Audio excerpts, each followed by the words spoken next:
Assalamualaikum warahmatullahi wabarakatuh. Sahabat channel Tuan Guru, terima kasih telah menonton channel kami Tuan Guru Official.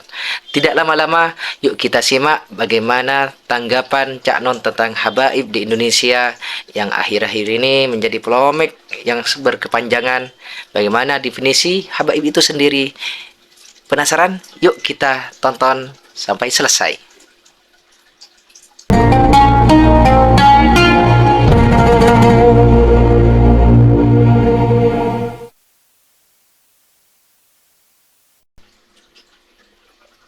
Yang soal jual ayat, soal Habib ini tadi sore saya ketemu sama banyak Habib-Habib di pasar Minggu dan dia bilang sama saya, mereka bilang sama saya, Cak, yang paling dirugikan oleh majelis-majelis itu adalah para Habib. Dia bilang, lah ya opo sampean dia.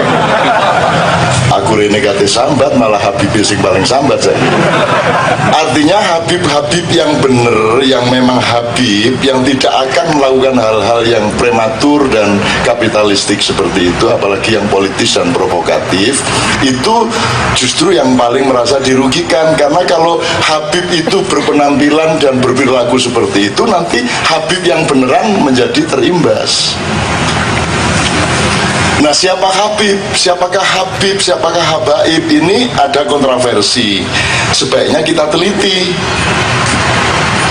Jadi kalau yang saya tahu, Habib itu orang yang mencintai, judulnya.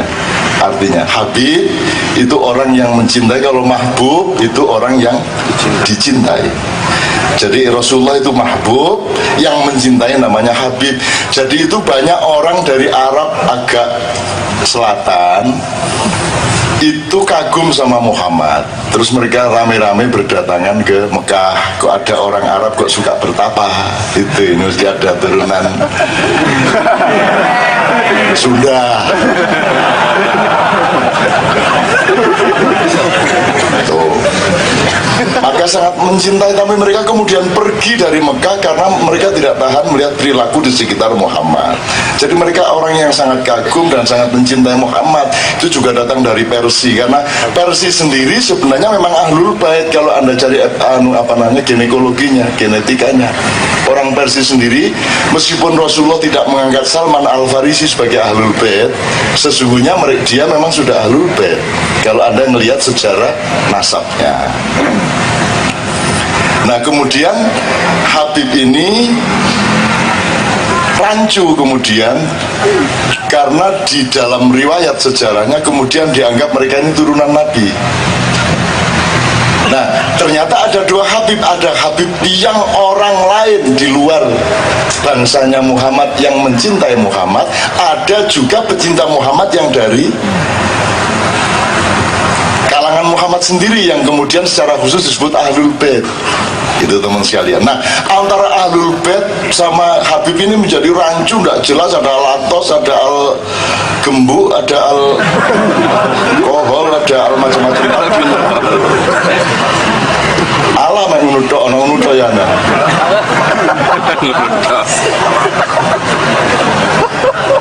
Nah, kita sudah tidak bisa melacaknya lagi. Sudah tidak bisa melacak lagi. Karena tidak hanya su'uban wa qabaila, tidak hanya bersuku-suku dan berbangsa-bangsa. Jadi sambil saya memperkaya ilmunya Sunda Wiwitan ya. Su'uban wa qabaila di dalam Quran itu bukan hanya suku dan bangsa, itu kan terjemahan di depan. Itu maksudnya satuan-satuan. Satuan kecil dan satuan besar. Dia boleh teritorial, dia boleh darah, dia boleh ideologi. Jadi ideologi yang berbeda itu juga syu'ub wa qabail. Ada aliran-aliran yang dasarnya bukan kesamaan darah, juga bukan kesamaan suku. Cuman di terjemahan depan kan suku berbangsa-bangsa dan bersuku-suku kan gitu. Maksudnya itu ya suku ideologi, ya suku estetika, suku macam-macam gitu. Jadi satuan. Jadi pluralisme terkandung di situ semuanya.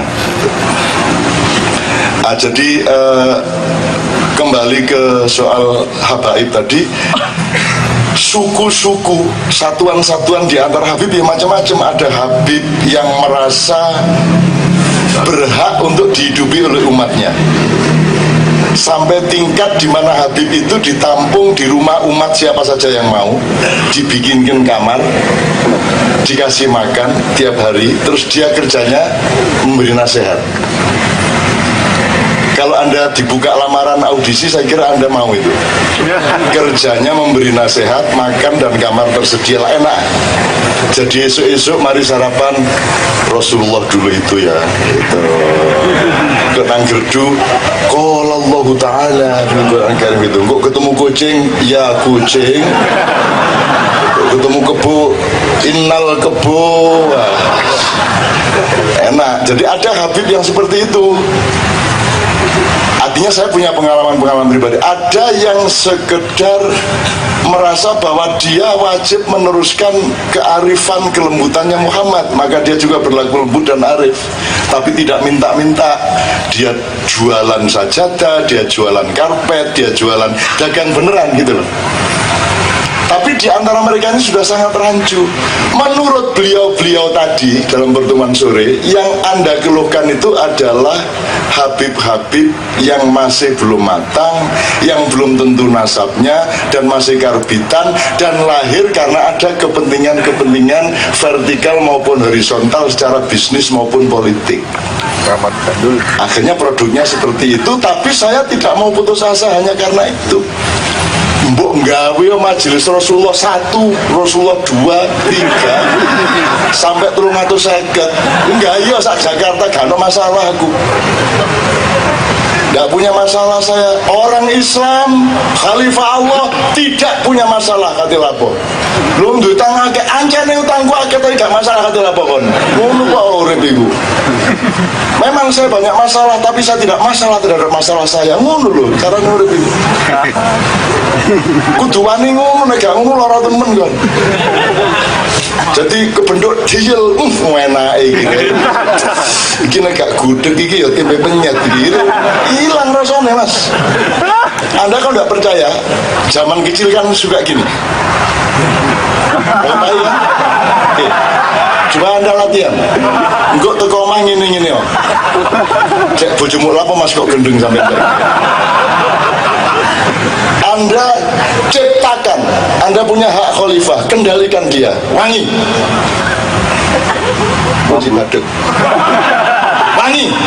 Nanti kali ke-7, ke-8 dia mulai tidak busuk. Biasa. Nggak percaya praktekkan di rumah. Kalau sudah lulus di sini, ambil dari sini. Wangi. Anak yang dari sini gak wangi-wangi sampai kiamat ini.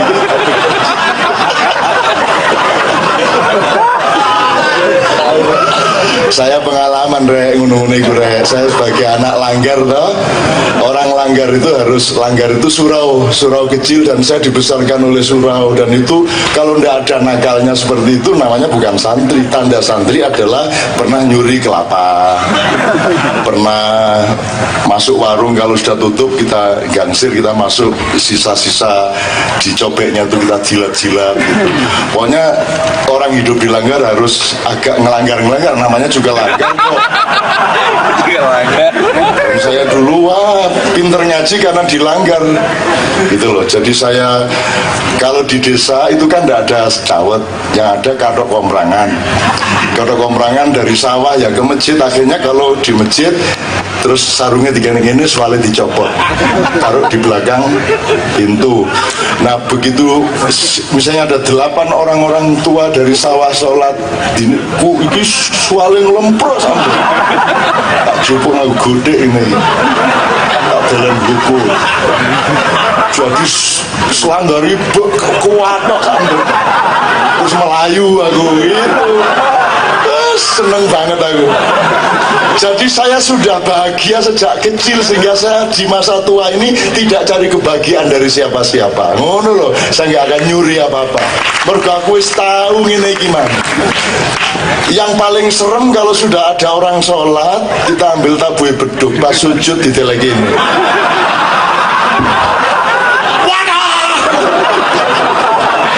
Wah, itu paling nyenengke. Jadi waktu sujud itu kita taruh tabuhe beduk itu, pemukul beduk itu, terus langsung lari keluar langgar sampai sana. Iya.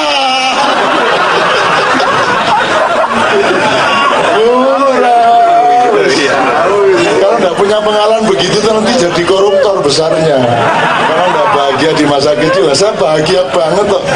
Ngaji aja saya anarkisi ya. Dan semua belajar ngaji resmi kecuali saya. Saya nakal luar biasa, tidak pernah mau duduk bareng belajar ngaji. Saya cuma mendengarkan dari balik pintu.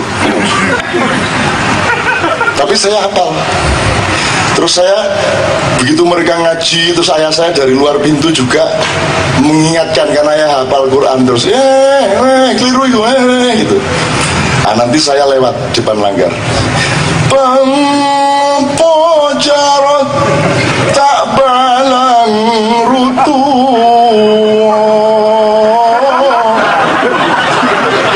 Bahasa Jawa. Mano kontur ngik tak balang maburo. Wayang foto jancuk nih ya.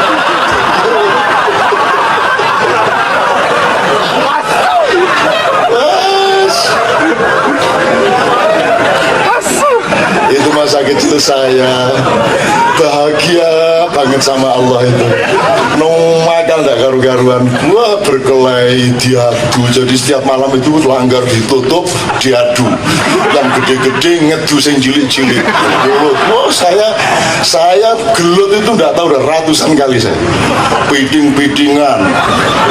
Pokoknya saya lakukan itu semua sehingga sekarang saya lihat apa ini dunia. Apa yang memikat? Kan gitu. Aku tidak terpikat aku. Apa itu? Kata orang Jombang, opo nek ngising nggawa pecot kadek nyalek-nyalek barang. Kudu gambare caleg P3, caleg PAN. Tukang becak liwat alah dapurane nek sing nggawa pecut. Bingung aku apa nek sing nggawa pecut. Jadi kalau kita beol di sungai, ini airnya sir. Kita bawa cambuk. Begitu tai kita mengalir, ada ikan mau makan, kita cambuk, ayo. Lawang tainya aja nggak boleh dimakan orang, apalagi uangnya, kan begitu maksudnya. Jadi tai aja dia nggak, dia begitu bakhil dia sama tainya sendiri, apalagi duitnya gitu loh. Gitu kok nyalek kata orang Jombang gitu. Jadi wah, wong Jombang ini nggak dagelan top temen. Semua mito. Itu mas kalian ya. Nah sekarang Anda bahagia nggak? Anda mendapatkan kebahagiaan kecil enggak? Gratis enggak? Mudah enggak? Jadi kenapa kamu cari yang enggak itu? Apa yang memikat? Apa yang engkau terpesona? Apa yang mempesona ini di dunia ini apa? Apa wis? Kebesaran yang mana? Popularitas yang mana? Gemerlap yang mana? Ayu teh, ayu podo ae ambune ya ngono iko. Sama itu. Engko nek wis tuwek ya nyampirno.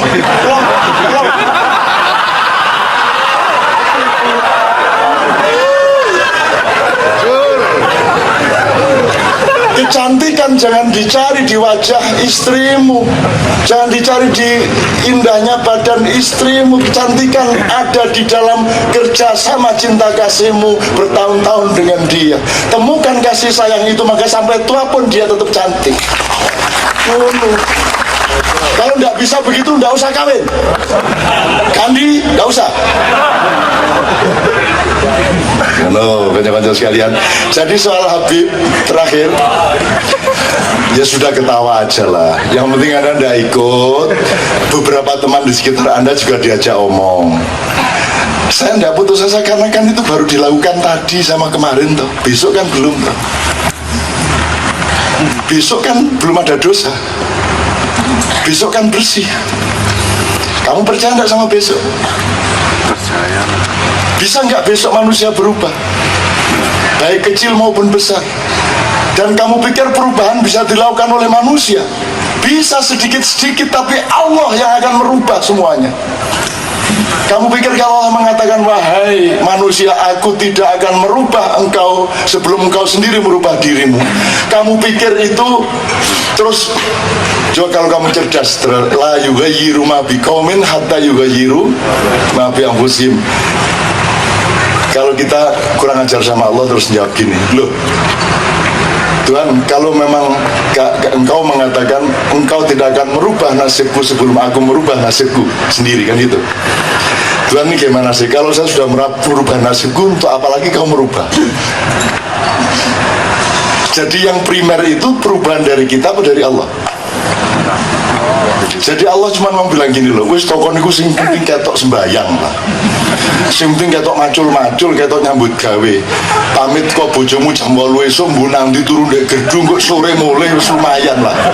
Sing penting ada usaha keluar rumah gitu loh. Sing penting ketok macul-macul, ketok lapo keringetan. Aku dulu punya teman jam 9 pagi ke rumah saya, nanti jam 5 sore dia pulang ke rumahnya. Kalau ke rumah saya, dia pamer mengenai rumahnya, dia merasa bekerja. Begitu pulang ke rumahnya, dia cerita mengenai bagaimana di tempat saya, dia merasa bekerja juga. Jadi dia cuma pergi tok, pulang. Tadi semua gak apa-apa, terus lumayan lah, kerjaan susah kok ya toh. Pokoknya penting lungo. Ayah saya sendiri pernah mengalami seperti itu, teman sekalian, dulu dalam keadaan sangat miskin. Pokoknya ayah saya yang penting keluar rumah jalan berpuluh-puluh kilometer, ibu saya tenang, bapakmu nyambut gawe. Saya melaku doai.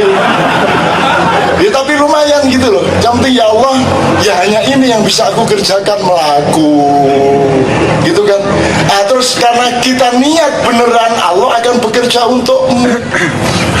Indonesia ya begitu, nggak bisa aku disuruh merubah. Tapi kalau kita terus keep occupying, maka Allah akan occupy bener-bener. Gitu loh. Jangan dibilang Allah nggak ada terus nggak mengokupai juga. Nanti Allah ya ukupayan diri kon. Kon gak melok-melok, aku gak melok-melok, gak mungkin iso kan gitu. Jadi gitu teman sekalian, itu sebabnya saya rajin kayak gini nih, tanpa batas. Sampai ke desa-desa paling pelosok kayak apapun gini nih, sampai jam 3 saya mau dan tidak masalah. Dan nak nagih apa-apa. Dan saya tidak ingin Anda hormati. Terus dadi apa gak padaan. Pokoknya aku datang, aku seneng, engkau besar hatimu, engkau melihat ke depan, dan tetap di depan itu ada optimisme dan ada matahari yang akan terbit lagi. Nggak akan putus asa, putus asa. Ihdinas siratal mustaqim. Tuhan cuma mengajarkan itu. Tuhan tidak mengajarkan sukses, Tuhan tidak mengajarkan berhasil. Yang Tuhan ajarkan cuma satu, berjalan di jalan yang benar, dengan tujuan yang benar, dengan cara jalan yang benar. Itu dong. Jalan terus. Anak wong Jawa.